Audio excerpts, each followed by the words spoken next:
ఇదిగో బాబు, 2 గుడ్ల ఆమ్లెట్ అంటే ఎలా పడితే అలా కాదు. నేను చెప్తాను, అలానే చెయ్యాలి. ఇప్పుడు ఒక టమాటా తీసుకో. ఓయ్, ముందే చెప్తున్నాను, సగం టమాటాను మాత్రమే వేయాలి.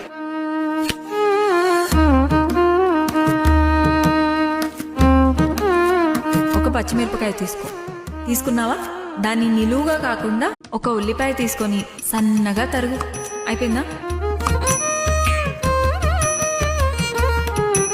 ఇప్పుడు ఇవన్నీ తీసుకొని ఒక గిన్నెలో వేసావా?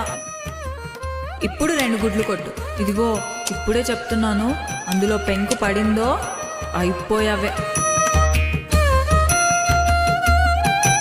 కొంచెం ఉప్పు, కొంచెం కారం వేసి బాగా కలుపు.